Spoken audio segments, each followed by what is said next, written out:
What's up, Impact family, and welcome to video number 4 as we prepare for our 21 days of prayer and fasting.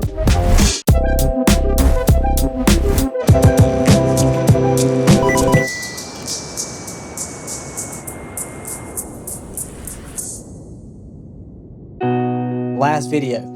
I hope that the last 3 videos have been super helpful to help you prepare and understand what these 21 days of prayer and fasting are going to be like.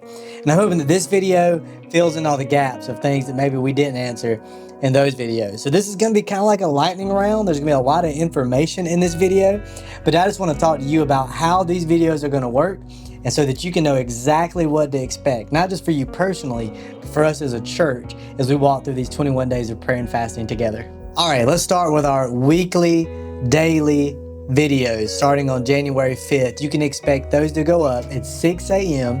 every single day during our 21 days of prayer and fasting. They're going to be very short. These are not polished sermons, so don't expect some deep theology, but just expect something that's going to prompt you to think about and to pray about.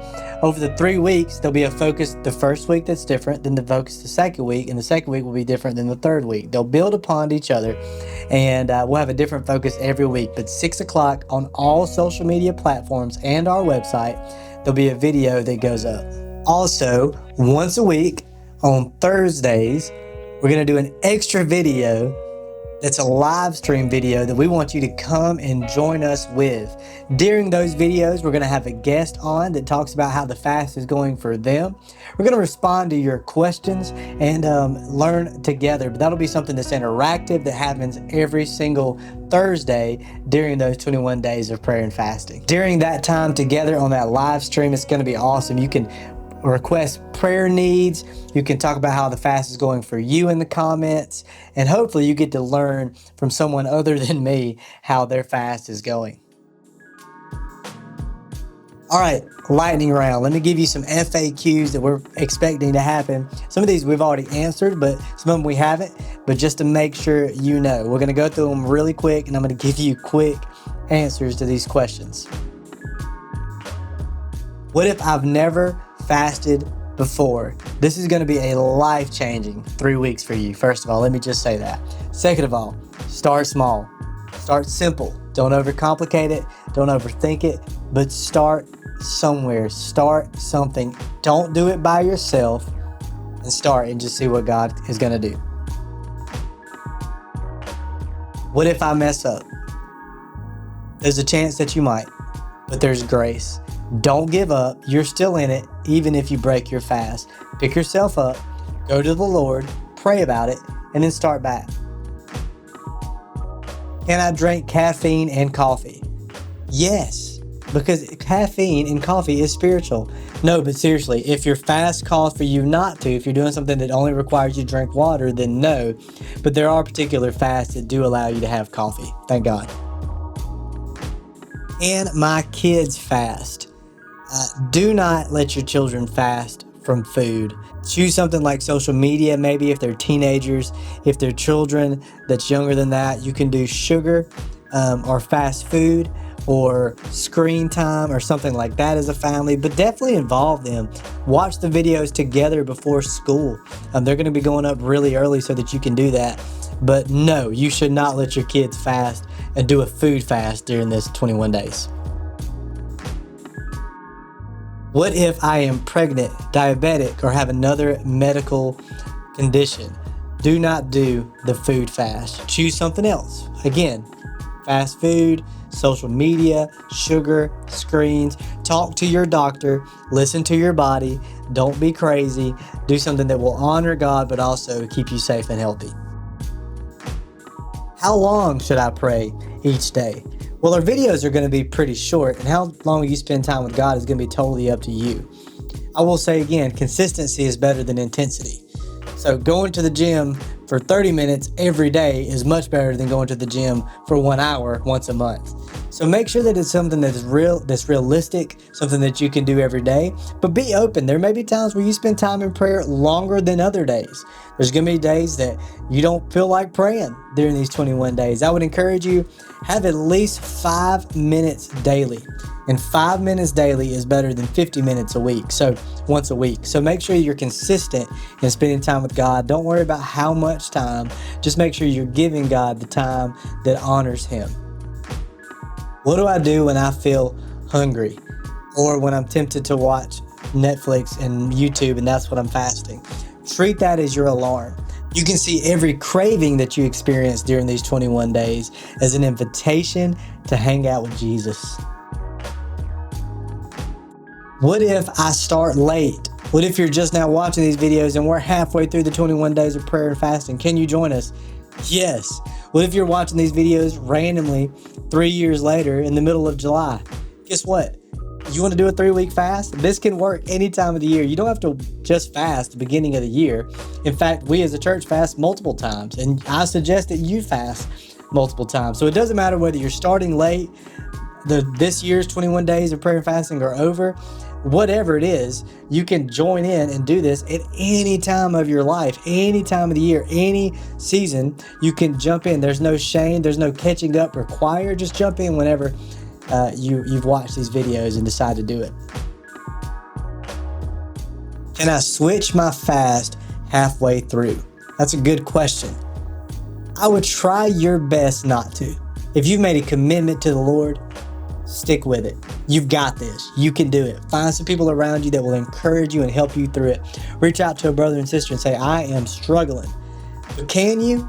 Sure, you can. You can stop the fast halfway through and switch to something else. Remember, this isn't pulling God's armor or making him listen to us. This isn't about rules. This isn't breaking a promise. This is being Spirit-led. And if God leads you to change your fast halfway through, then by all means, feel free to do that. Last question. What if I do this fast and I don't feel anything spiritual happening? I want you to know roots show before fruit. In other words, oftentimes God's work is slow and you may not see it now, but over time, this fast will change you. It may not change your situation. It may not make your job any easier. It may not put money in your bank account. It may not make your marriage better. It may not fix your children. It may not fix all the situations and your health and things going on around your life immediately. But what it will do is change your heart. It will align your heart with God's. Remember, we don't pray and fast these 21 days to change God.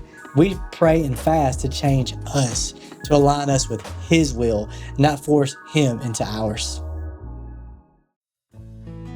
A few other things and we'll be done. As we commit to this, there's actually going to be a form that you can fill out. You don't have to do this, but it's just one way to commit.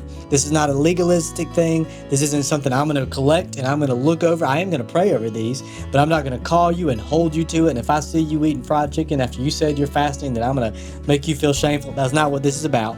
But it's going to be something that you can turn your intention into commitment. And a commitment, this form, it's not about the rules. It's just about clarity. It's about you making a decision and being clear on what you're doing. Writing this down, it shifts it from a I hope to a I will do this.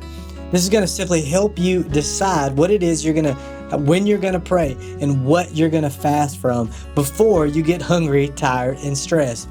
Fill this out soon. Fill this out. This is available on our website. You can download it, fill it out as a family, as a couple, as an individual, and then bring it Sunday morning, lay it at the altar before we start our fast, and that'll be your commitment form. This commitment form is going to have on it simply, what am I fasting from?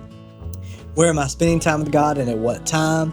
And during this fast, what am I believing for God to do in my heart and change in my life? I would encourage you again to do this as a family. These will be available online and also the Sunday before we start the fast. Speaking of the Sunday we start the fast, I want to make sure that you are there January 4th, the Sunday before we start, because that will be our prayer and commissioning of the fast. It's something that you want to be there to be a part of. One, to turn in your commitment for Him, but also to just start it off with a bang. That Sunday service is going to be a time of dedication to the Lord as we start our time of prayer and fasting that next morning. That's the first day of the fast. What about the last day? The last day of the fast, we are planning a worship night. We're going to conclude the fast with a time of worship and prayer and celebration. This is going to be a night of gratitude. You're going to hear testimonies and worship, and we're going to see how we've experienced breakthrough through the Spirit of God. We've fasted together. We've prayed together. Now on that last Sunday night of the fast, we are going to celebrate and worship together. So church, I'm asking you, challenging you, encouraging you, don't just watch this happening in other people's lives over the next 21 days. Don't sit back and watch. Instead, step in, join us in these 21 days of prayer and fasting. Don't let this be something that's happening around you. Let this be something that's happening within you. I cannot wait to see what God is going to do in and through you during these 21 days. So excited. Thank you for watching these videos. I hope they've been helpful. Come to church January 4th. Make sure you're there as we start either at 9 a.m. or 11. Join us as we pray together and start this thing. And as I said in the first video, I believe this could change your year by starting it off right. Maybe even change your life. I can't wait to do this journey with you.